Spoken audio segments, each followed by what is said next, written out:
का समाधान। बोलिए श्रवण संस्कृति उन्नायक प्रातः स्मरणीय संत शिरोमणि परम पूज्य स्वाटाचार्य गुरुवर विद्यासागर जी महामुनिराज की जय जय जय।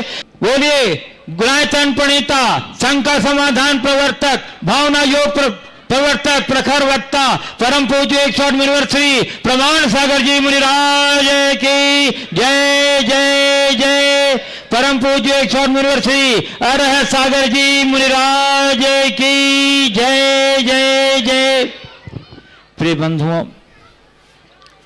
पूज्य गुरुदेव के पावन चरण शाश्वत शीश सम्य शिखर जी की ओर बढ़ रहे हैं। बढ़ते हुए कदम अभी सतना में रुके हुए हैं और आज तीसरा दिवस है पूज्य गुरुदेव के पावन चरण सानिध्य का। सतना वासियों के उत्साह और उमंग को देखते हुए हमें ऐसा लगता है कि गुरुदेव साहब कुछ अनुकंपा पूर्ण विचार करके कुछ और विशेष समय सतना वालों को जरूर देने का मन बनाएंगे। एक बार जोरदार कर ध्वनि से मेरी भावों का अनुमोदना कर दीजिए बंधुओं।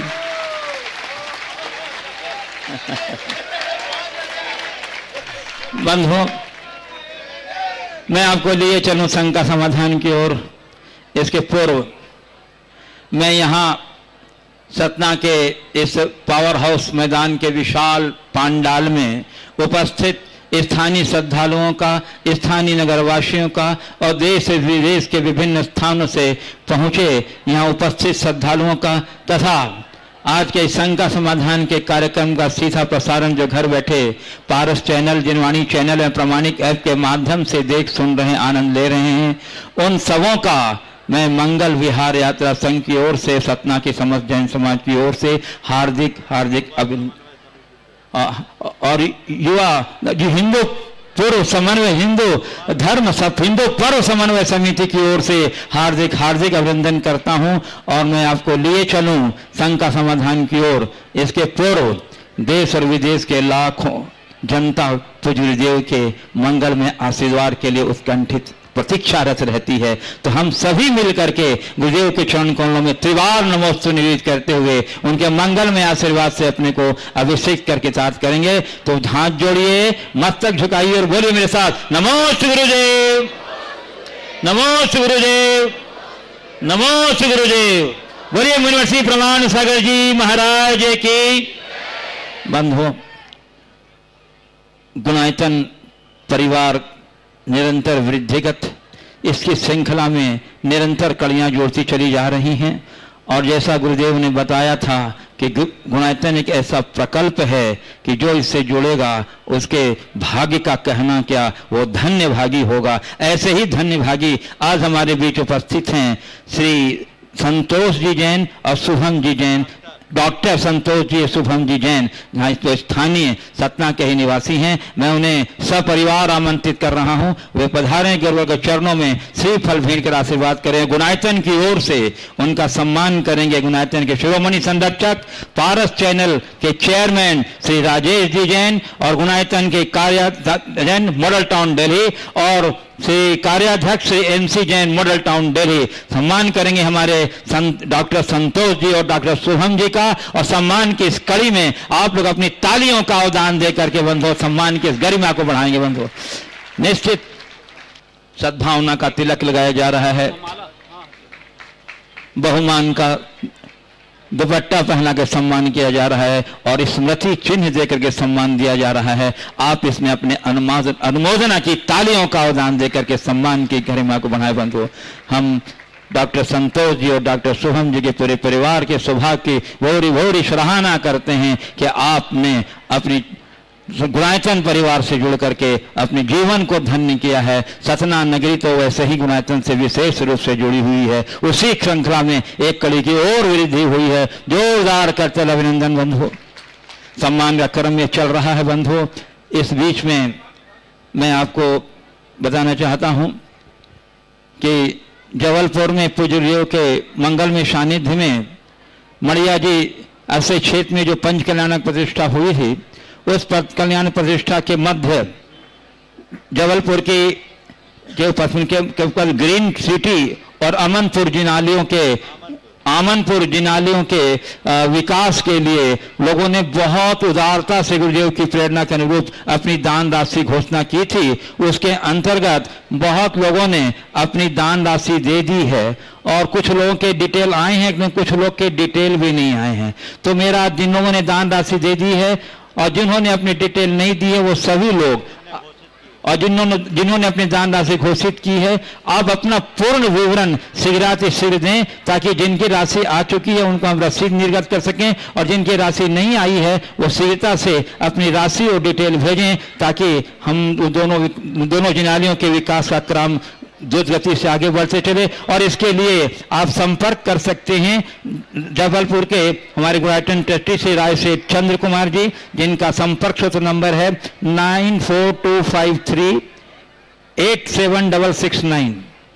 हिंदी में जानकारी के लिए 942464x08। ये अरविंद राजा का नंबर है। मेरा नंबर 9425387667। इन दोनों नामों पर आप अपना पूरा डिटेल भेजें। अब बंधुओं, आज मैं संघ का समाधान गति को आगे बढ़ा रहा हूं। हमारे बीच आज कन्नौज से ये दोनों बच्चियां जो गौशाला के लिए अपना गुल्लक देना चाह रही हैं, जोरदार गठबंधन कर दीजिए। उत्साहवर्धन बताइए अभी से इनके अंदर में। हाँ, बंधु, आज हमारे बीच कन्नौज उत्तर प्रदेश से गुणायतन ट्रस्टी परिवार श्री मनोज जी जैन, बाबी जैन, शशि जैन, शेफाली जैन पधारे हैं। मैं उन्हें आमंत्रित कर रहा हूँ, वो पधारें। अगर के चरणों में श्रीफल भेंट कर आ जाइए और एक जन सवाल कर लें। श्री मनोज जी जैन, बाबी जैन, सचिन जैन, शेफाली जैन, गुणायतन ट्रस्टी, कन्नौज उत्तर प्रदेश। चलिए ठीकता से। और इसके बाद बंधुओं, आज यहाँ जन सतना की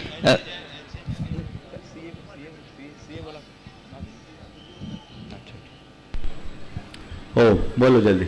नमोस्तु गुरुवर, नमोस्तु गुरुवर, नमोस्तु गुरुवर। इंसान बाहर की जंग जीत लेता है, हर चीज की जंग जीत लेता है, लेकिन अपनों के पास आके हार जाता है। ऐसा क्या करे कि अपनों को भी अपना ही बना के रखे। बहुत अच्छी बात की। बाहर की जंग जीत जाता है, अपनों से हार जाता है, अपनों से हारता है। ऐसा क्या करे कि अपनों को भी अपना बना सके। देखिए, इसकी वजह है, बाहर की जंग इसलिए जीतता है क्योंकि वो बाहर से मजबूत है, और अंतरंग की जंग को इसलिए हारता है क्योंकि वो अंदर से टूटा हुआ है। जिस दिन मनुष्य अंदर से मजबूत हो जाएगा तो भीतर की जंग जीतने में सफल हो जाएगा, उससे किसी भी प्रकार की कठिनाई नहीं होगी। तो हमें सबसे पहली ज़रूरत है अपने आप को भीतर से मजबूत बनाने की। अपने आप को भीतर से वे ही मजबूत बना सकते हैं जिनके अंदर आत्म संयम हो, आत्मविश्वास हो और सकारात्मक सोच लेकर के चलने वाले लोग हों। वे लोग अपने आप को भीतर से मजबूत करने में समर्थ होते हैं। तो हम अपने अंदर का आत्मविश्वास बढ़ाएं, अपने मन में आत्म संयम लाएं और हर पल हर स्थिति में सकारात्मकता को ध्यान में रखें, तो आत्मानुशासन जगेगा और हम अपने भीतर की जंग से जीतने में समर्थ होंगे। जहाँ तक अपनों से हारने की बात है, उसके पीछे की मूल वजह को हमें देखने की ज़रूरत है। वह है क्या? हम अपनों से क्यों हारते हैं? क्योंकि हम अपनों से ज़रूरत से ज़्यादा आशा और अपेक्षाएं जोड़ लेते हैं। जब मनुष्य के हृदय में आशा और अपेक्षाओं का विस्तार होता है तो वहाँ इस तरह की दुविधाएं आना शुरू हो जाती है। यदि इन सब को से हम ऊपर उठ जाए और आशा अपेक्षा से मुक्त होकर केवल प्रेम, आत्मीयता, परस्परता और बंधुत्व के भाव से जुड़कर काम करें तो हमारे अपने बनेंगे। वे हमें भले ना अपनाएं पर हम उन्हें अपना बनाने में समर्थ जरूर हो जाएंगे। नमोस्तु। संघ का समाधान का ये लोकप्रिय कार्यक्रम हम लोग पारस चैनल और जिनवानी चैनल के माध्यम से देखते हैं। अत्यंत प्रसन्नता है कि आज हमारे बीच पारस चैनल के चेयरमैन और गुणायतन के शिरोमणि संरक्षक श्री राजेश जी जैन मॉडल टाउन दिल्ली यहाँ उपस्थित हैं। मैं उन्हें आमंत्रित कर रहा हूँ कि वे कृपया आज इस संबंध में अपना जिज्ञासा और अपनी भावना के द्वारा हम लोग व्यक्त करें, और उसके बाद तैयार रहेंगे मॉडल टाउन दिल्ली से ही गुणायतन कार्याध्यक्ष श्री NC जैन साहब। नमस्ते महाराज जी, सभी को जय जिनेन्द्र। आज सुबह महाराज श्री ने एक उद्बोधन में दुख को सुख में बदलने की तकनीक बताई थी। मैं उसका जीता जाता उदाहरण हूँ। 2015 में मेरे साथ वही परिस्थितियाँ थी और महाराज श्री ने, मैं जयपुर में फरवरी में गया था, इसी तरह इसी तकनीक का उपयोग करके मेरे को संबोधन किया था और आज मैं जो कुछ हूँ इसी तकनीक की वजह से हूँ। जीता जाता आप सबके सामने मौजूद हूँ। ये बता दो कि अंधेरे से उजाले में आ गए। अंधेरे से उजाले में आ गए। महाराज श्री, जैन धर्म के हिसाब से आर्जव धर्म में सभी के साथ सरलता का व्यवहार करना चाहिए, लेकिन एक सुक्ति आती है, आर्जवम ही कुटिलेषु ना नीति, यानी कुटिल व्यक्ति के साथ आर्जव नीति, सरलता नीति नहीं करनी चाहिए। तो ये एक तरफ तुम्हारा जैन धर्म कहता है और एक व्यवहार नीति कुछ कहती है, तो इनमें संबंध कैसे बताएं? देखिए, नीति और अध्यात्म इन दोनों में मौलिक अंतर है। नीति अवसर के अनुरूप होती है और अध्यात्म हर स्थिति में होती है। यदि आप अपनी आध्यात्मिक उन्नति करना चाहते हैं, तो निर्वृत्ति में जीना चाहते हैं, तो आपको हर स्थिति में अध्यात्मवाद का सहारा लेना होगा। लेकिन व्यवहार में कई जगह हमें नीतियों का अवलंबन लेना पड़ता है, तो नीति की बातों को नीति की दृष्टि से देखना चाहिए। वह हमारे व्यवहार कुशलता का एक अंग होता है। इसलिए जो कहा गया कि सठ के साथ आर्जव नीति नाही, वो अपनी जगह ठीक है, लेकिन ऐसा प्रसंग तो यदा कदा ही आता है। आम दिनों में हमारे अंदर सरलता होनी चाहिए। मैं महाभारत का एक प्रसंग आप सबसे कहूंगा। युधिष्ठिर धर्मराज थे, सरलता के प्रतिमूर्ति थे। श्री कृष्ण ने जहां साठ्यम समाचरित की उक्ति को चरितार्थ किया, तो युधिष्ठिर ने युद्ध के काल में भी सरलता को आत्मसात करके अध्यात्म का पाठ पढ़ाया। कहते हैं कि एक दिन कर्ण दुर्योधन को मालूम पड़ा कि युधिष्ठिर के पास मुझे अपराजेय बनने का मंत्र है। मैं युधिष्ठिर के पास जाऊं और वो मुझे मार्ग बता देंगे तो मैं अपराजेय हो जाऊंगा। और ये सोच करके जब युद्ध विराम का काल था, दुर्योधन चले गए। युधिष्ठिर से बोला कि युद्ध के 17 दिन हो गए, कल 18वां दिन है, कल क्या होगा? युधिष्ठिर ने कहा, कल तुम मारे जाओगे, युद्ध का अंत होगा। इससे बचने का कोई उपाय है तुम्हारे घर में? क्या उपाय? तुम्हारी माता गांधारी ने आज तक किसी को देखा नहीं अपनी आंखों से। तुम एक काम करो, उसके पास अनावृत होकर जाओ, और यदि तुम्हारी मां की दृष्टि तुम पर पड़ जाए तो तुम अभेद्य हो जाओगे, चारों तरफ वज्र कवच तैयार हो जाएगा। अब क्या था, दुर्योधन ने सुन लिया, चला, सुबह अंधेरे अंधेरे में निकल पड़ा। रास्ते में श्री कृष्ण मिल गए। कहानी आप सबको पता है। उनने पूछा, कहाँ जा रहे? बोले ऐसे ऐसे करने के लिए जा रहा हूं। श्री कृष्ण ने कहा, यहां दिमाग लगाना पड़ेगा। उनने अपना दिमाग लगा दिया, ये अभेद हो जाएगा तो मामला ही गड़बड़ा जाए।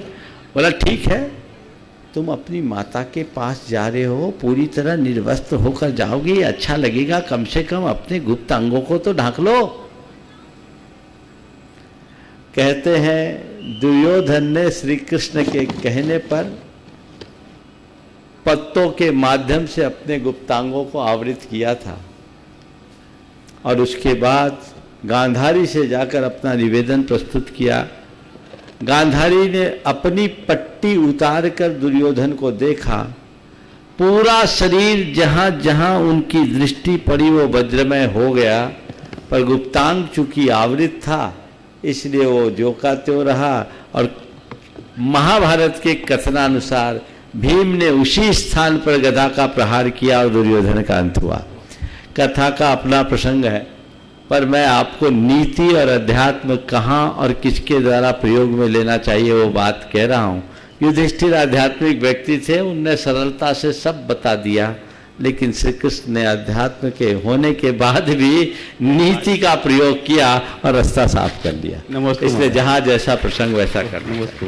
मैं आमंत्रित कर रहा हूँ श्री एनसी जैन साहब, जो कार्याध्यक्ष गुणायतन के मॉडल टाउन दिल्ली, और उसके बाद तैयार रहेंगे गुणायतन के संरक्षक श्री ऋषभ जी जैन, सुमन जी जैन, मिर्जापुर, संरक्षक गुणायतन। मुनीश्री के चरणों में मेरा, मेरे परिवार का, मॉडल टाउन और समस्त दिल्ली जैन समाज का त्रय बार नमोस्तु नमोस्तु नमोस्तु। गुरुवर अपनत्व, ममत्व और समत्व तीनों में कैसे व्यवहार बिठाएं कि हमारे व्यवहारिक जीवन में और हमारे लौकिक जीवन में और धार्मिक जीवन में कोई आपस में मतभेद नहीं हो। तीनों में कैसे अपनत्व, ममत्व और समत्व। देखिए, अपनत्व, ममत्व और समत्व ये तीन चीजें हैं। इनमें अपनत्व और समत्व तो हमारे जीवन के विकास का आधार है। ममत्व हमारी प्रगति का रोड़ा है। ममत्व से मुक्त हों, अपनत्व को आत्मसात रखें और समत्व के साथ जीने के अभ्यासी बने। सबके प्रति अपनत्व हो पर ममत्व नहीं। अपनत्व और ममत्व में मौलिक भेद है। अपनत्व का मतलब है अंदर से आत्मीयता का भाव रहना, परस्परता, प्रेम और बंधुत्व की भावना से भर करके जीना, एक दूसरे के लिए, एक दूसरे के साथ हिलमिल करके जीना, एक दूसरे का साथ निभाना अपनत्व का मूल आधार है। ऐसा होना चाहिए। पर ममत्व किसी व्यक्ति या कुछ व्यक्ति विशेष के प्रति या वस्तु विशेष के प्रति अपना प्रगाढ़ लगाव रखना और उसके बिना रह नहीं पाना, ये ममत्व है, जो बढ़ जाने पर मोह और प्रगाढ़ आसक्ति का रूप ले लेता है। ममत्व रुलाता है, अपनत्व नहीं। आज हमारा आप सबके प्रति प्रगाढ़ अपनत्व है। जो आता है सबसे बड़े प्रेम से मिलता हूं और जितना बनता है प्रेम बांटने की कोशिश भी करता हूं, लेकिन हमारे मन में ममत्व बिल्कुल नहीं है। क्यों? यहां से जाऊंगा तो पीछे मुड़ के नहीं देखूंगा। समझ गए? बस यही स्थिति होनी चाहिए। घर परिवार में हो या संसार में अपनत्व बना के रखो, ममत्व नहीं। ममत्व तो चिपका लेता है। बस ये सोचो कि नदी नाव संयोग है, जब तक है तो है, जब तक रहे हिल मिल कर रहे। पर ये ध्यान में रखे कि हम हैं अलग। घिरे रहो परिवार से पर भूलो न ये विवेक। आया एक का एक था, अंत एक का एक। मैं जन्मा भी अकेला हूं, मरूंगा भी अकेला। बीच का ये मेला है। इस मेले में हम हिल मिल कर रहे, पर झमेला न बनने दें। एक खेला की तरह से खेले। ये अपनत्व और ममत्व की बात है। समत्व बहुत ऊंची बात है। सबके प्रति समभाव, सबको अपने समान महसूस करना, ये आत्मौपम्य की बड़ी उत्कट दृष्टि है, उदात्त दृष्टि है, आत्मसाम्य की भावना है। सबके प्रति समत्व की भावना हो, प्राणी मात्र के प्रति समत्व की भावना हो। ये मेरा और ये पराया, ये तो कहते हैं ना, अयम निजः परो वेत्ति गणना लघु चेतसाम उदार चरिता नाम तु वसुधैव कुटुंबकम। ये समत्व का व्यवहारिक रूप, यह मेरा और ये पराया, इसमें राग देश है। ये लघु सोच वालों के साथ होता है। लेकिन जो उदार चरित्र होते हैं, जिनका चित्त व्यापक होता है, वो पूरे संसार को अपने परिवार की तरह देखते हैं, सबके प्रति समत्व। ये सर्वभूतात्म भावना है, जिसे भगवान महावीर ने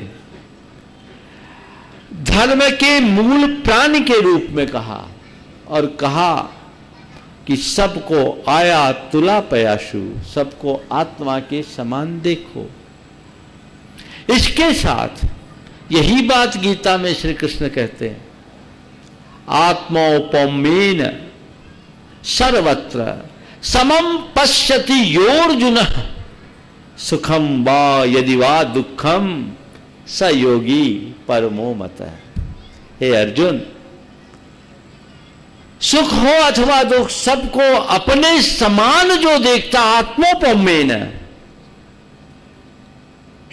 सह परम योगी मत है, उसे परम योगी कहा जाता है। तो एक व्यष्टि के प्रति समत्व की भावना है, और दूसरी समत्व जीवन में आने वाले तमाम उतार चढ़ाव के मध्य भी स्थिरता बनाए रखना, सुख दुख में, हानि लाभ में, जय पराजय में और संयोग वियोग में स्थिरता समत्व है।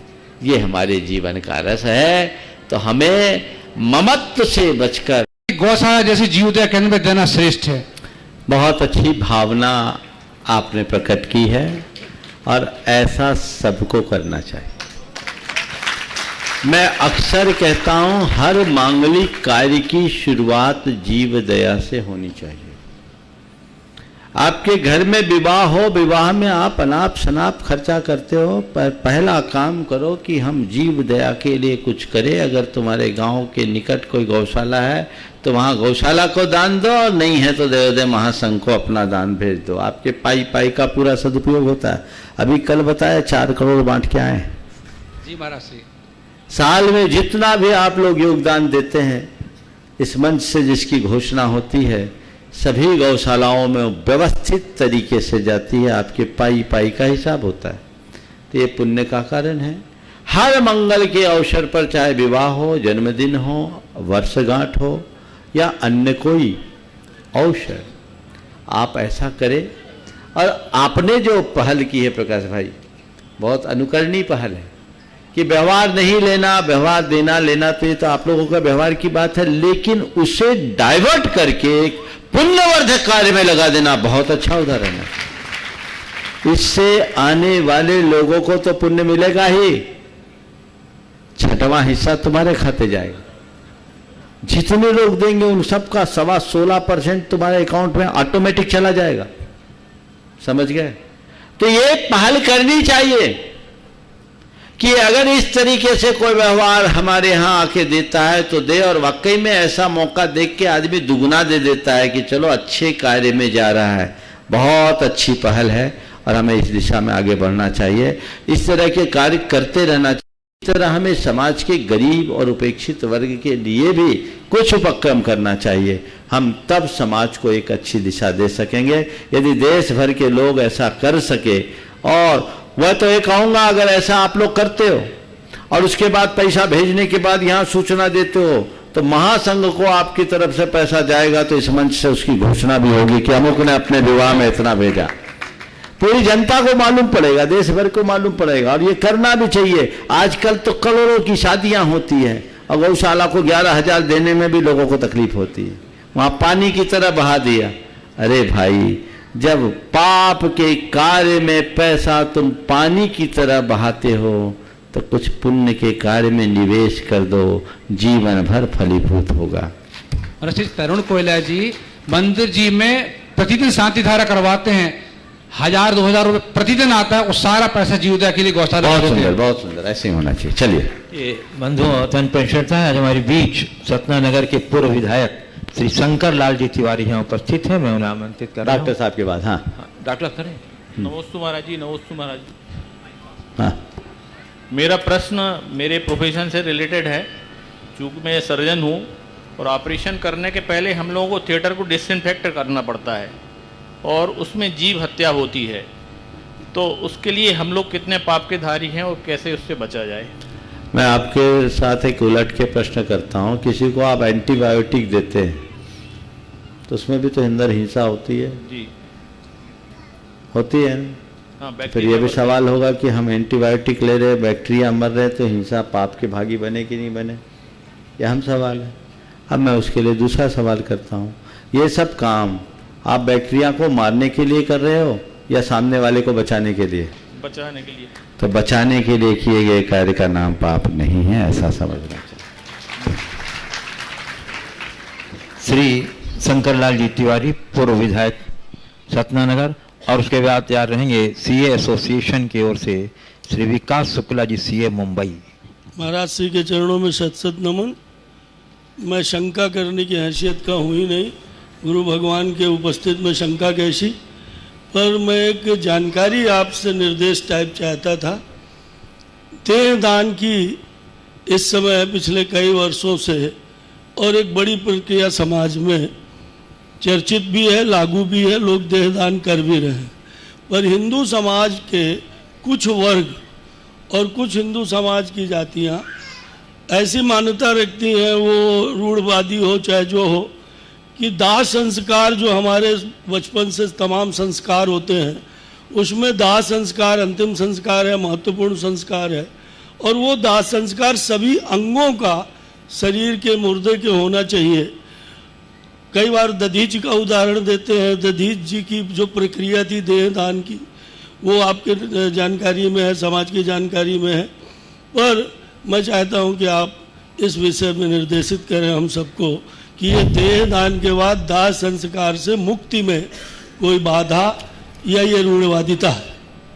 देखिए, मुझसे तो जिंदों की बात करो, मुर्दे की क्या करो। जीते जी जो दान करना है उसकी बात मैं करूं, मरने के बाद तो तुमने क्या दान किया, वो तो पीछे वाले करेंगे। तो हमारा धर्मशास्त्र जीते जी काम करने की बात करता, मरने की बात नहीं है। मरणोपरांत शरीर का जो भी संस्कार आप करना हो करे। जहां तक जैन धर्म की बात है, जैन धर्म में इस तरह की कोई विशेष बात नहीं है। जैसी लौकिक परंपरा उसके अनुरूप करना चाहिए। शरीर का विनाश तो होगा ही, लेकिन यदि आपके शरीर के किसी अंग से किसी का फायदा हो रहा है, जो आज की टेक्नोलॉजी का प्रयोग करते हुए हो रहा है, तो मेरे ख्याल से धर्मशास्त्र इसके लिए बाधा नहीं देते। खासकर मैं जैन ग्रंथों की बात कर रहा हूं, क्योंकि वैदिक परंपरा में कुछ अन्य मान्यताएं हैं, उसमें कुछ जगह धार्मिक बाधाएं आती है, आ सकती है, इसलिए मैं उस पर टिप्पणी नहीं कर रहा हूं धार्मिक बातों को। लेकिन एक बात सभी से मैं कहूंगा कि हमें हर कार्य धर्म अधर्म या पुण्य पाप की भावना से भरकर नहीं करना चाहिए। जब बात मानवीय संवेदनाओं से जुड़ी हुई बात हो, तो वो काम हमें पुण्य पाप और धर्म अधर्म से ऊपर उठ करके करना चाहिए। लेकिन देहदान के विषय में एक बात मैं सबसे कहूंगा। एक डॉक्टर भाई जिसकी मां ने अपना देहदान किया, आपके यहीं से संबद्ध है, सतना से संबद्ध है, वो मेरे पास आया। डॉक्टर, बहुत बड़ा डॉक्टर, माइक्रो सर्जन, बहुत दुखी था। कहा मेरी मां ने अपना शरीर दान दे दिया, अंतिम संस्कार नहीं हो पाया। तो मैंने कहा तुम डॉक्टर होकर के इतने दुखी हो रहे हो, तो मुझे समझ में नहीं। बोले नहीं महाराज जी, आजकल जो मेडिकल कॉलेज में देहदान करने के बाद शरीर जाता है वो सड़ता रहता है, कोई उपयोग विशेष नहीं होता।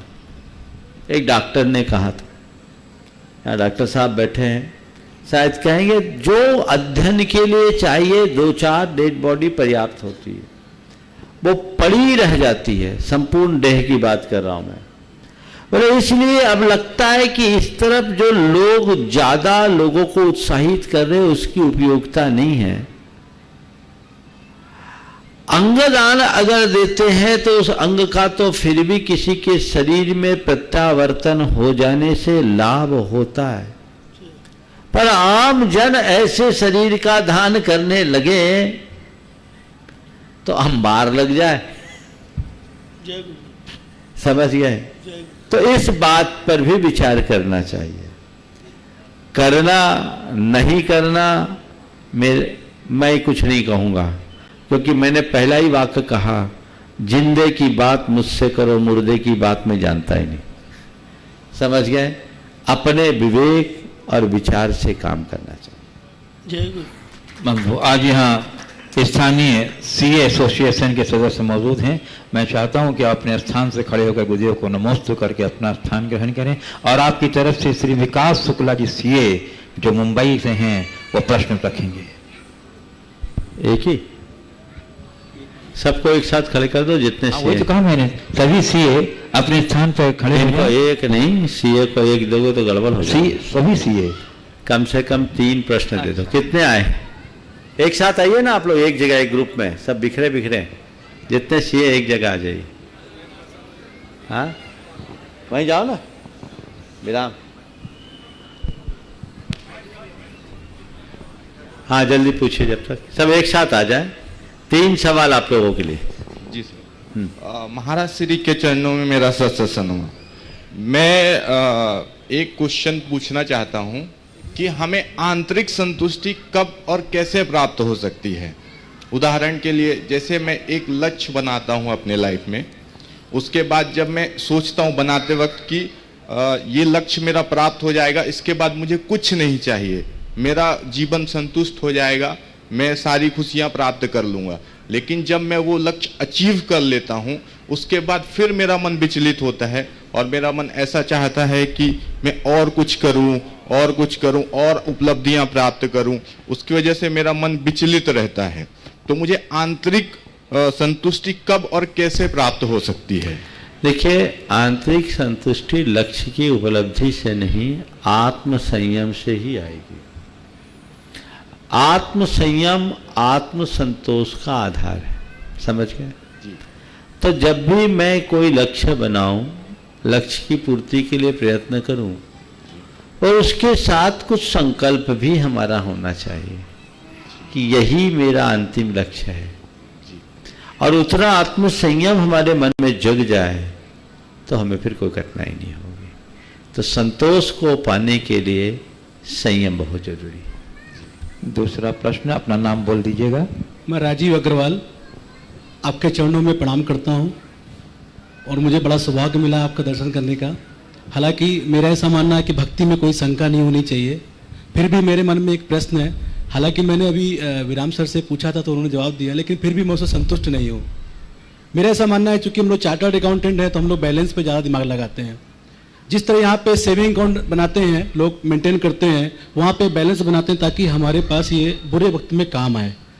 तो क्या मेरा आपसे एक ये शंका है मेरे मन में कि जिस तरह हम जीवन भर में बहुत सारे काम करते हैं, कुछ पाप होते हैं, कुछ पुण्य होते हैं, तो मेरा ऐसा मानना है कि जैसे कि यदि मान लीजिए मैंने 4 पाप कर दिए, 5 पुण्य हो गए, तो मुझे 1 पुण्य का नेट मिलेगा कि अलग अलग मिलेगा?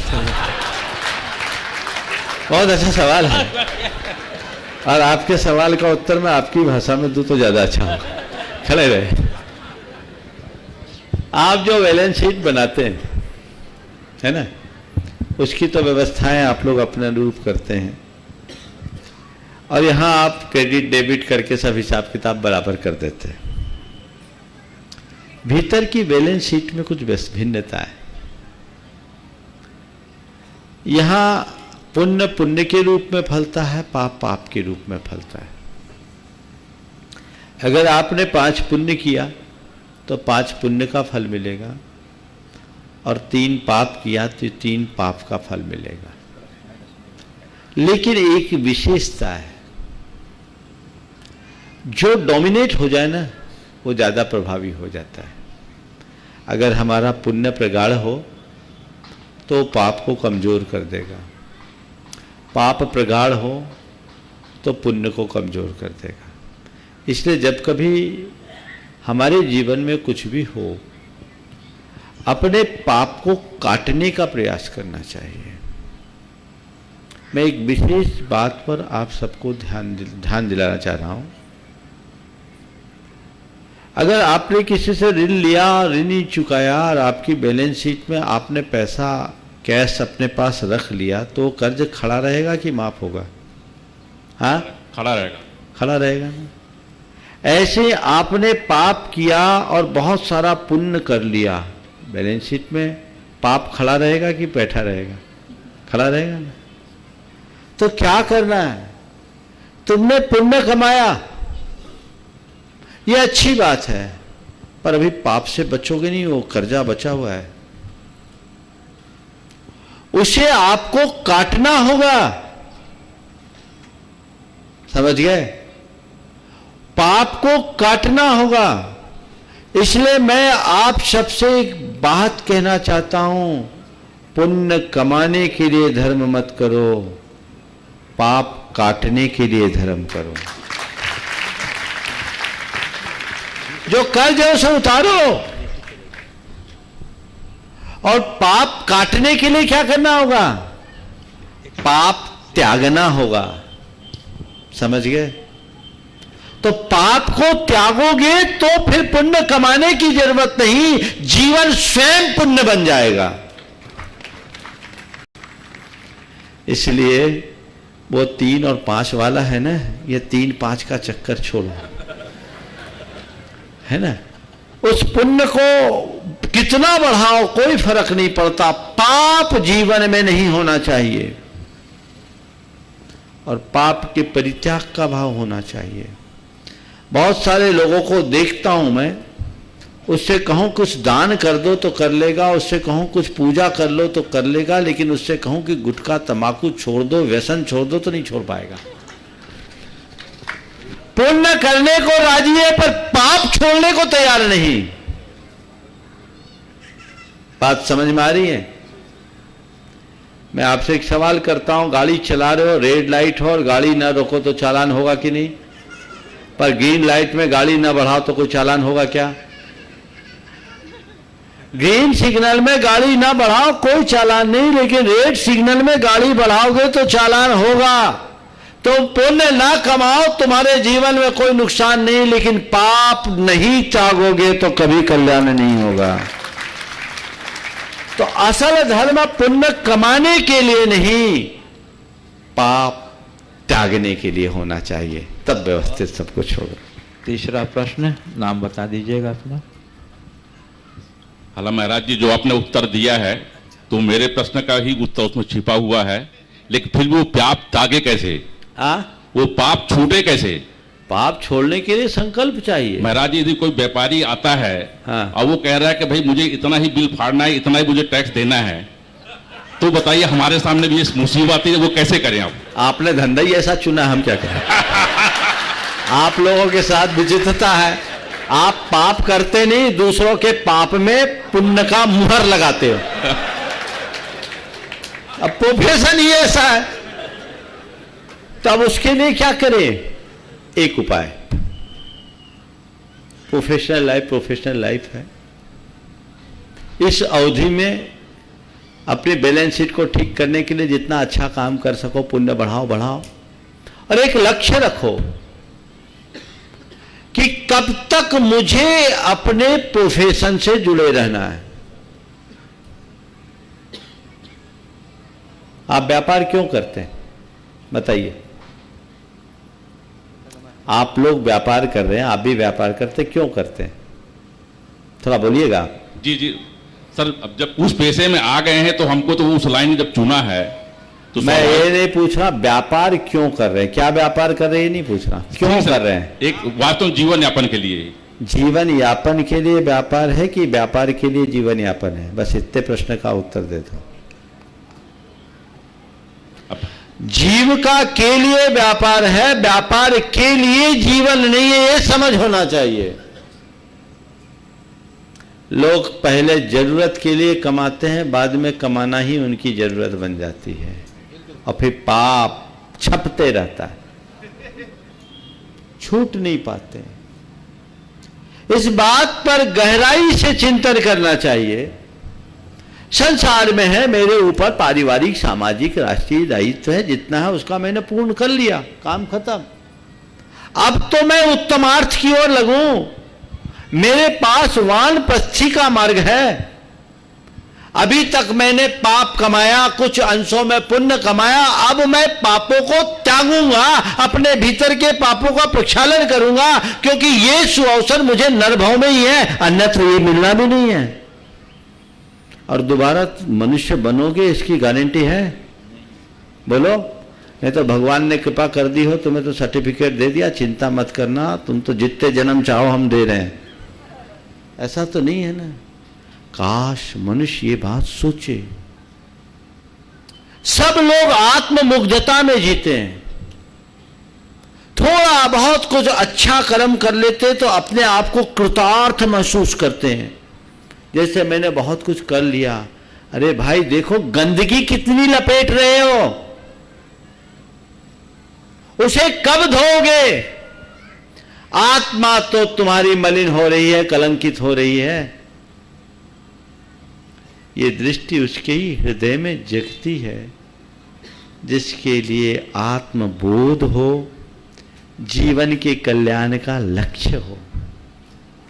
तो वो लक्ष्य हो, हम आगे चले, पाप को त्याग कर सात्विकता के मार्ग में चले, अध्यात्म का मार्ग अंगीकार करें, या जन सेवा का कार्य हाथ में ले, और ये जीवन जब शरीर छोड़े तो प्रभु का नाम सुमरते हुए हंसते हंसते छोड़े, ताकि हम अपनी चादर को साफ करके जाए, मैली ना हो। ये हमें सोचना चाहिए। गुरुजी हम क्षमा चाहेंगे, आपने 3 प्रश्न के लिए कहा था, लेकिन हमारे मन में एक प्रश्न और आ गया। जैसा कि मनोज सर से आपने कहा था कि जैसे कि ये पाप होता है, जैसे लोग आते हैं बोलते हैं कि इतना टर्नओवर दिखाना है, इतना बिल काटना है, तो आपने कहा प्रोफेशन आप एक टारगेट बनाइए कि इतने तक काम करना है, उसके बाद नहीं करना है, इस तरह छूट जाएगा हमसे। वो नहीं, वो नहीं कहा मैंने। सुनो मेरी बात, मैं आपकी बात को ये नहीं कहा कि तुम पाप करो, पाप करनी बोल रहा हूं, पर मैं ये बोल रहा हूं कि मैं अभी कहूंगा भी तो तुम छोड़ नहीं पाओगे, क्योंकि आजकल के चार्टर्ड अकाउंटेंट का काम क्या, मेरे मुंह से न बुलवाओ तो ही अच्छा है। इसलिए मैं कह रहा हूं, मैं कह भी दूंगा तो वो तुम कर नहीं पाओगे। तो जो व्यवहारिक है वो सुझाव मैंने दिया है। एक बात बोलता हूं, कुछ जगह आप लोग अभी भी ध्यान रख सकते हैं। मेरे संपर्क में एक चार्टर्ड अकाउंटेंट एक बड़ी कंपनी का ऑडिट करता था। उस कंपनी ने पोल्ट्री फार्म खोल लिया। जैसे ही कंपनी ने पोल्ट्री फार्म खोला, इनके गया का ही था, संजीव नाम, बड़ी कंपनी थी। उन्होंने कहा भैया तुम्हारी कंपनी अब पोल्ट्री फार्म खोल रही है, मैं जैन हूं, मैं तुम्हारा ऑडिट नहीं करूंगा क्योंकि उसमें हिंसा का काम। सोच की बात है, केवल मैं इसलिए उदाहरण दे रहा हूं। उसने कहा भाई मेरी और भी कंपनी है, तुम उसको छोड़ दो, बाकी कर लो।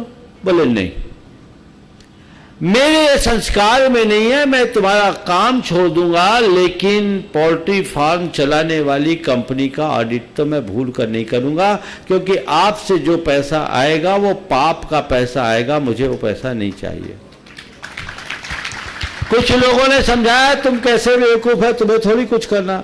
बोला कुछ भी हो मैं नहीं करूंगा। और उस व्यक्ति ने आकर मुझे बताया महाराज मैंने उसे छोड़ा, एक कंपनी छूटी, मेरे पास 10 कंपनी आ गई और आज काम भी अच्छा है। तो मैं आप लोगों से इतना जरूर कहूंगा, ऑडिट करते समय सब आपके सामने दर्पण की भांति होता है, आप सब समझते हैं। इतना तो ध्यान रखो कहाँ आटे में नमक है और कहाँ नमक में आटा है, इतना ध्यान रख करके चलोगे तो ज्यादा सुरक्षित रहो। धन्यवाद। बंधुओं, आज हमारे बीच यहाँ AKS यूनिवर्सिटी के श्री अवनीश आज समय मिलेगा तो और फिर मिल जाएगा मौका। कितने और है? कितने और है? हो गया, चलिए। AKS यूनिवर्सिटी के श्री अवनीश स्वामी जी अपने पूरे विश्वविद्यालय परिवार के साथ यहाँ उपस्थित हैं। मैं आमंत्रित कर रहा हूँ आप अपने प्रश्न के लिए। मुनिवर को प्रणाम। बोलिए। मेरा प्रश्न है कि अभी जो शिक्षा पद्धति है बाह्य जगत की और अंतर जगत की, दोनों में ये देखने में आता है कि कहीं कुछ भूल हो रही है, ऐसा समझ में आता है। वर्तमान शिक्षा में जो हम लोगों के यहाँ होती है स्कूल कॉलेजेस में, वहाँ से जो उच्च शिक्षा लोग लेके निकलते हैं उनको यदि देखते हैं तो उनके जो कृत्य होते हैं वो कोई अनपढ़ उस तरह का कृत्य ना करे, या वो 100 बार भी सोचना पड़े उसको तो भी शायद वो नहीं करेगा, ऐसे ऐसे कृत्य करते हैं। इसी तरह जो बाह्य जगत में, जो अंतर जगत में बहुत सारे धार्मिक संस्थान से लोग जो निकलते हैं, उन लोगों का जो व्यवहार है वो शास्त्रों को तो कंठस्थ कर लिए होते हैं, लेकिन व्यवहार में वो नहीं आता है, और वो धर्म की जो मूल भावना है उसके प्रतिकूल कई बार कार्य करते हैं। और ये सभी धर्म जो है एक ईश्वर की ही जो परम शक्ति है उसकी उपासना अपनी अपने पद्धति से करते हैं, लेकिन वो भी आपस में लड़े रहते हैं। तो इसके पीछे जो गलती हो रही है वो कहाँ है, महाराज जी से जानना चाहते हैं। देखिए, बहुत अच्छा सवाल आपने किया। सबसे पहले मैं बाह्य जगत की बात करूं। शिक्षा, खड़े रहे 2 मिनट। शिक्षा की मूलभूत अवधारणा में बड़ा बदलाव आ गया। शिक्षा का मूल अर्थ है सीखना और सिखाना। आज उसका स्थान पढ़ने और पढ़ाने ने ले लिया। पहले सिखाया जाता था, अब पढ़ाया जाता है।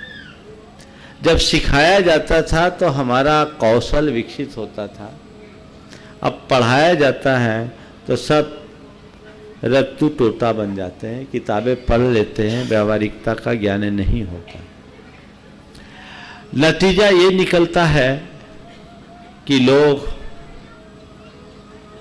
बातें तो समझदारों जैसी करते हैं और व्यवहार पागलों की तरह। आज ऐसा चल रहा है क्योंकि लोगों ने जीवन के मूल स्वरूप को समझा नहीं। आज एक कंसेप्ट बहुत तेजी से डेवलप हो रहा है, लर्निंग एंड अर्निंग, जबकि लर्निंग और अर्निंग के साथ लिविंग पर ध्यान दिया जाना चाहिए। लिविंग तो खो गया, केवल लर्निंग और अर्निंग, तो उसकी सारी स्थितियां हम सबके सामने हैं। तो हमें लिविंग जैसे तत्व पर ध्यान देना होगा, और जब हम उस पर ध्यान देंगे तभी कुछ अच्छा कर सकेंगे। एक बात। दूसरी बात, आपने अध्यात्म जगत की बात की, धर्म क्षेत्र की बात की। अध्यात्म जगत शब्द तो उचित नहीं है इसके लिए। धर्म क्षेत्र में भी बात सही है, पढ़ाया बहुत जाता है, पर वैसा आचरण हो ये कोई जरूरी नहीं। हमारे यहाँ 2 शब्द बहुत प्राचीन काल से प्रसिद्ध है, एक शब्द ज्ञान और दूसरा तत्व ज्ञान या ब्रह्म ज्ञान। शब्द ज्ञान पाने वाले के व्यवहार में उतरे ये कोई जरूरी नहीं, पर जो यथार्थ तत्व ज्ञानी और ब्रह्म ज्ञानी है उसके व्यवहार में सब कुछ घटेगा।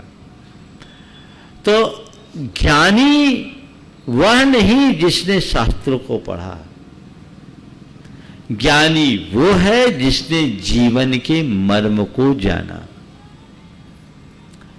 जो शास्त्रों को पढ़ लिया वो विद्वान हो सकता है, पर ज्ञानी नहीं।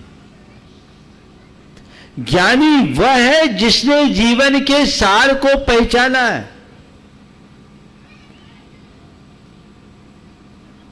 ऐसे लोगों से कोई लाभ नहीं। दुनिया में बहुत से ऐसे लोग हैं जो निरक्षर रहे, पर सारी दुनिया को ज्ञान का वह पाठ पढ़ाया जिसे लेकर आज भी लोग अपने जीवन को चमत्कृत कर रहे हैं। हमें ज्ञानी बनने की कोशिश करना चाहिए, विद्वान बनने की नहीं। समझ गए? मूर्ख से ज्ञानी विद्वान बनना, मूर्ख से विद्वान बनना बड़ा सरल काम है। आप लोग यूनिवर्सिटी तो यही करती, मूर्ख को विद्वान बना देती। संत कहते मूर्ख से विद्वान बनने की जगह मूल से ज्ञानी बनो। मूर्ख और मूढ़ में क्या अंतर है? मूर्ख वह है जो निरक्षर है और मूढ़ वो है जो नासमझ है। निरक्षर अलग है और नासमझ अलग है। निरक्षर व्यक्ति समझदार हो सकता है, पर विद्वान व्यक्ति के अंदर भी नासमझी हो सकती है। आजकल पढ़े लिखे लोग ज्यादा आत्महत्या कर रहे हैं, और इन्हीं बातों को रेखांकित करके कबीर दास जी ने बड़ी अच्छी बात लिखी। पढ़ पढ़ कर पथरा भये, लिख लिख कर भय ईट। कबीर तो कबीर है, उनकी ठेठ भाषा है। पढ़ पढ़ कर पथरा भये, लिख लिख कर भय ईट, और अंतर धारा प्रेम की लगी न एको छीट। वो पढ़ाई किस काम की? तो हमें मूर्ख से विद्वान बनने में वांछित लाभ मिले कोई पक्का नहीं, पर जो मूढ़ से ज्ञानी बनेंगे उसके जीवन के हित को कोई रोक नहीं सकता। तो मूढ़ से ज्ञानी बने, यह अपवाद हर युग में रहा, आज नहीं, हर काल में। हमारे शास्त्रों में ऐसे शब्द ज्ञानियों के लिए द्रव श्रुत की संज्ञा दी, यानी उसको किताबी ज्ञान है, जीवन का परिज्ञान नहीं। यथार्थ में वो ज्ञानी कहलाने का अधिकारी ही नहीं। तो हम यथार्थ ज्ञानी का सम्मान करें और अपने भीतर यथार्थ ज्ञान का उद्घाटन करें। एक बार की बात और बता दूं आपके प्रसंग में। मैं बिहार करके एक स्कूल में रुका हुआ था, साक्षरता अभियान चल रहा था। तो साक्षरता अभियान के क्रम में कुछ एक एनजीओ के सदस्य काम कर रहे थे। मैं धूप में बैठा सामायिक कर रहा था। मेरी सामायिक पूरी हुई तो वो लोग आए मेरे पास। मैंने पूछा क्या कर रहे? बोले साक्षरता का अभियान कर रहे हैं महाराज। मैंने सुन भी लिया था। वो लोगों को बोल रहे थे कि देखिए आप अगर साक्षर बन जाएंगे तो अपने हाथ से अपनी दस्तखत करेंगे, अक्षर पहचानने लगेंगे। अभी आप लोगों से 10,000 रुपये पर साइन कराते हैं, आपको 1,000 रुपया मिलता है, सब दूसरे खा लेते, वो कर लेते। वो बात की उन्होंने वही बात मेरे पास आकर के दोहराई, महाराज जी हम लोग साक्षरता अभियान में लगे हुए हैं और लोगों के साथ बड़ा छल होता है, लिखवाया कुछ जाता है और दिया कुछ जाता है। ये तो अंगूठा लगा लेते हैं और अपना काम करते हैं। साक्षरता से इनमें ये सब परिवर्तन आ जाएगा। मैंने उनकी बात बड़े धैर्य पूर्वक सुनी और बाद में कुल इतना ही कहा, भैया ये बताओ, ये 10,000 देके 10,000 पर मुहर लगाकर 1,000 देने वाले साक्षर हैं या निरक्षर? समझ गए? वो जो साक्षर है ना, हमारे यहाँ बड़ी पुरानी युक्ति है, ये साक्षरा ते तये विपर्येन राक्षसा भवन्ति। साक्षरा राक्षसा, ये वृत्ति है। तो हमें इस तरफ ध्यान देना।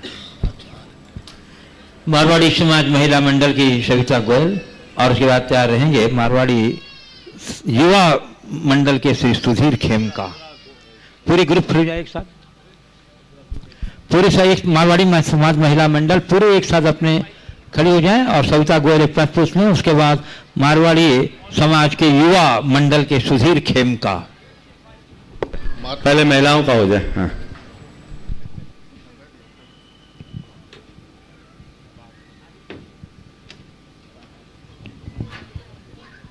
बोलिए। ओ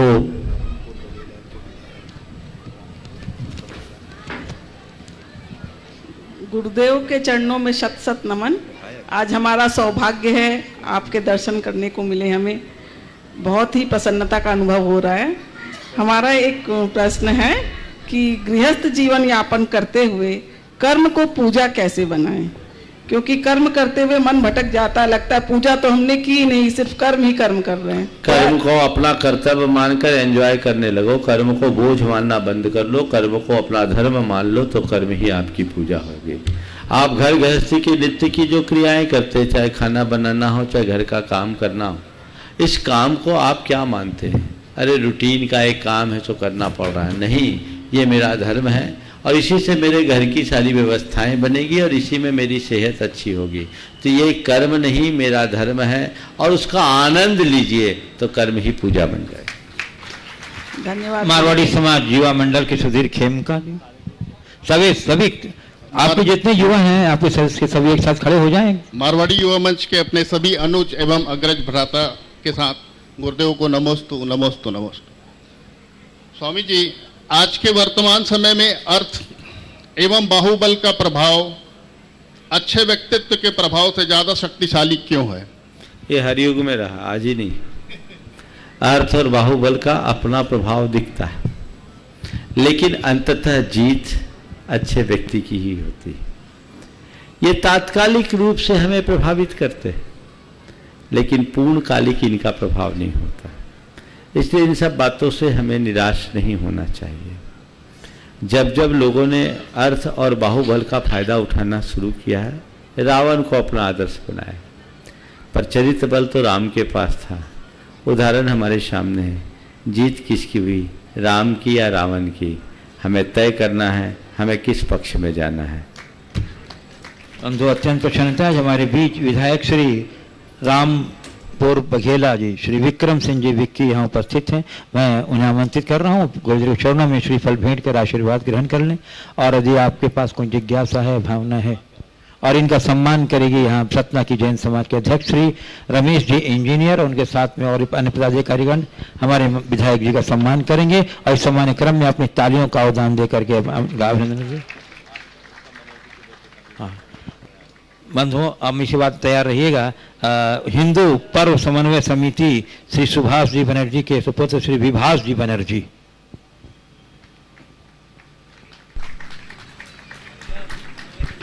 सवाल है? बोलिए। आपको मैं महाराज जी प्रणाम करता हूँ। जो आपने पाप और पुण्य को डिफाइन किया है वही मेरा सवाल था, जिसका जवाब आप मुझे पहले ही दे चुके हैं। बहुत सुंदर, बहुत सुंदर, बहुत सुंदर, बहुत। हाँ, श्री विभाष बनर्जी, और उसके बाद तैयार रहेंगे सर्व ब्राह्मण समाज की ओर से श्री अनिल शर्मा जी। कहाँ है विभाष जी? दीजिए माइक पहुंचाइए। अगला नाम बोलिए। हाँ बता दिए। सर्व ब्राह्मण समाज की ओर से अनिल शर्मा जी। हाँ, पूरा ब्राह्मण समाज एक साथ खड़ा हो जाएगा, उनके नेतृत्व में प्रश्न पूछेंगे श्री अनिल शर्मा जी। नमोस्तु गुरुवर, मेरे आपसे बातें की अपेक्षा है। धर्म और पंथ यह दोनों अपने अपने परिभाषा में अलग अलग हैं, इनके बीच का अंतर भी स्पष्ट है, परंतु कभी कभी अविवेक बुद्धि और कुंठित मानसिकता के कारण दोनों को एक मान लेना समाज में आपसी सद्भाव को कम करता है और अहंकार का कारण बनता है, जिसकी परिणति अलगाव के रूप में होती है। समाज इस विकृति से कैसे बचे, आपका पाथेय चाहिए। देखिए, इसके विषय में मेरा एक ही संदेश जो मैं वर्षों से देता हूं और बहुत छोटा सा है। पंथ नहीं पथ देखो। इस एक छोटे से वाक्य में सारा सार समाहित है। अलग अलग धर्म और अलग अलग पंथ तो है ही, एक ही धर्म में अनेक पंथ है। हर व्यक्ति की जैसी आस्था उसके अनुरूप वे अपने पंथ का अनुकरण करे, कोई बुराई नहीं है, पर पंथवादी मनोवृत्ति से बचे। हमारी दृष्टि पथ पर होना चाहिए। पथ धर्म है, पंथ नहीं। पर विडंबना ये है कि धर्म तो एक तरफ धरा रह जाता है, लोग अपने पंथाग्रहों में इस तरह उलझ जाते हैं कि स्थितियां विषम बन जाती हैं। हमें उधर से अपने आप को बचाना चाहिए। और मैं पुनः सबको कहता हूं, तुम्हारी जैसी आस्था, श्रद्धा, भावना और उपासना हो, वैसी पूजा आराधना करो। तुम जो हो वो तुम अपने पूजा घर के भीतर तक हो, पूजा स्थल के भीतर तक हो। बाहर आओ, तो केवल एक बात का ख्याल रखो, हम सब इंसान हैं, जीवन बदल जाएगा।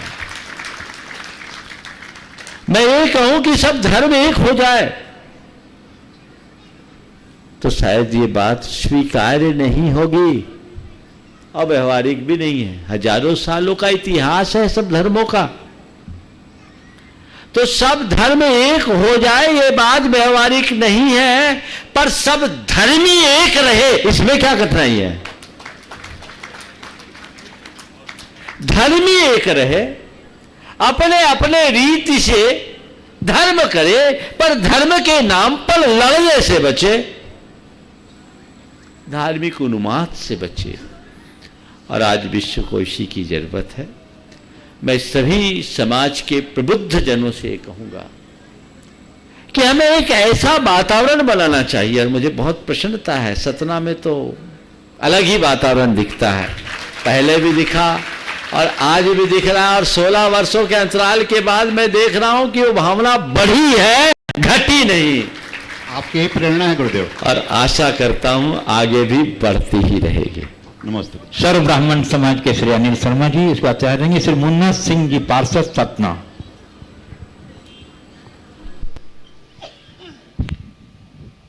आचार्य जी की चरणों में नमन। मैं श्री दिगंबर जैन पाठशाला में मेरी प्राथमिक शिक्षा हुई और सौभाग्य की बात है कि हमारे जो गुरु हैं श्री दयाचंद जी जैन, मैं उनके चरणों में भी नमन करता हूँ। आप भी खड़े हो जाओ यहीं बैठे हैं तो क्या।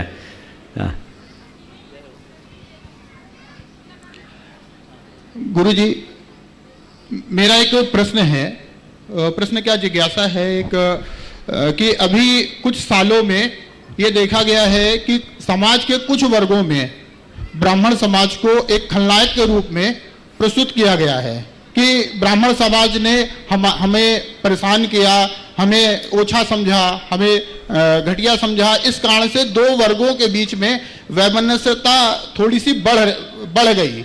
और मैंने तो जो अध्ययन किया ऐसा कुछ पाया नहीं है कि किसी ब्राह्मण समाज ने किसी वर्ग के विशेष के ऊपर कुछ अत्याचार किया हो।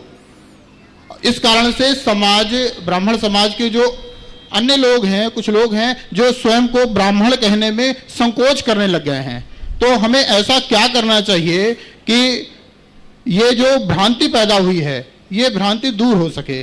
देखिए, मैं सबसे पहले तो एक बात कहूंगा कि इस तरह की मानसिकता कतई अच्छी नहीं। मेरी राय है कोई भी समाज अच्छी नहीं होती, कोई भी समाज बुरी नहीं होती। समाज तो समाज होती है। समाज में रहने वाले व्यक्ति अच्छे और बुरे हो सकते हैं। और अगर बुरे व्यक्तियों की बात करें तो हर समाज में 2-4 मिल जाएंगे। अच्छे व्यक्ति भी खोजे तो हर समाज में हमें अनेक मिल जाएंगे। तो किसी भी बात को लेकर किसी भी समाज या आगे बढ़ के कहता हूं संप्रदाय को हमें उस नजरिए से नहीं देखना चाहिए। उसमें हमें व्यापकता का ध्यान रखना चाहिए। अगर उस व्यापकता के साथ हम देखेंगे तो हमें अच्छा परिणाम आएगा। जो बातें आपने की है, मुझे उसमें भी कतिपय लोगों की निहित क्षुद्र मनोवृत्ति दिखती है जो जानबूझकर की ऐसी बातों को फैलाते। और हमारे देश में तो ये और बहुत तेजी से बढ़ रहा है। जातिवाद को बढ़ावा दिया जा रहा है और उसे राजनीतिक रंग दिया जा रहा है। यह सब हमारे देश के स्वास्थ्य की दृष्टि से ठीक नहीं है। समाज के सभी प्रबुद्ध जनों को आगे आना चाहिए और अच्छे लोगों का साथ निभाना चाहिए, तभी हम बच सकेंगे। और मैं आप सबसे कहूँगा कि इन सब बातों से प्रभावित होकर, जैसे आपने ब्राह्मण के लिए कहा कि हम ब्राह्मण कहलाने में संकोच करते हैं, कोई जैन कहलाने में संकोच कह ले, कोई ठाकुर कहलाने में संकोच कर ले, ये तो गलत बात है। हम ब्राह्मण हैं तो ब्राह्मण हैं। हमें कहना क्या, मेरे आचरण से ब्राह्मणत्व झलकना चाहिए, ये दिखना चाहिए। तब काम होगा, इसमें संकोच नहीं। बोलिए।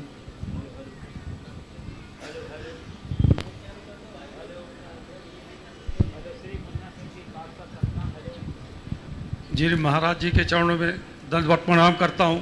कहाँ है? हाँ हाँ हाँ, बोलिए बोलिए। दंडवत प्रणाम करता हूँ महाराज जी। मेरी सब शंका समाधान हो गया आपके सामने। सिर्फ एक शंका है कि राजनीति में मैं 90 से लगभग हूँ। जो मेरे को मानदेय मिला, कुछ मिला निर्वाचित में, मैंने सब जिनके ऊपर दान करना चाहिए दान किया। कहीं से मैंने घूस रिश्वत नहीं ली। फिर भी लोग गाली देते हैं और अपने लोग जो हैं, जो अपने बड़े नेता हमारे हैं, वो छोड़ के चलते रहते हैं। सिर्फ इतना मेरे को बताएं कि मैं ये क्या करूं कि मेरे से वो खुश। अरे मैं कह रहा, जब लिया होता तो गाली खा के गुस्सा होता, जब लिया ही नहीं तो सोचने की क्या बात है। श्री अर्चित जैन सतना, और शिवाचार्य रहेंगे श्री अतुल दुबे जैन सतना। चलो, कहाँ है अर्चित? जब तक अतुल खड़े हो जाओ, जब तक वो आ रहा है। अर्चित कहाँ है? अर्चित जैन। चलिए अतुल दुबे जी। हाँ बोलिए। हाँ अतुल दुबे, हाँ, दुबे बोल रहा हूँ। महाराज जी, आपने सीए के एसोसिएशन के लिए बोला है, तो एक आपका उद्बोधन था ऑडिट ऑफ लाइफ, ये लोग देख लेंगे।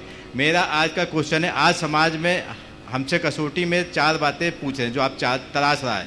एडवोकेट के आगे लर्नेड लिखा जाता है, क्या हम उस पर खड़े हैं? वकालत में केवल लड़ाई या विवाद निपटाया नहीं जाता, बल्कि प्रभु द्वारा प्रदान मानव जीवन को नियमानुसार व्यवस्थित और सुरक्षित करना है, क्या कर रहे हैं? ड्राइविंग लाइसेंस गाड़ी चलाने के लिए, चढ़ाने के लिए नहीं, मानव जीवन सेवा करने के लिए, सताने के लिए नहीं, क्या कर रहे हैं? और क्या वकील या सीए जो सम्मान पा रहे हैं, क्या वो अपने क्लाइंटों को सम्मान दे रहे हैं? क्या ये सवाल तो उनसे पूछो, मुझसे क्यों पूछो? ये वो बताएंगे, मैं क्या बोलूँगा इसमें। हाँ, बहुत अच्छा सवाल है और बिल्कुल साधुवाद दीजिए अतुल भाई का।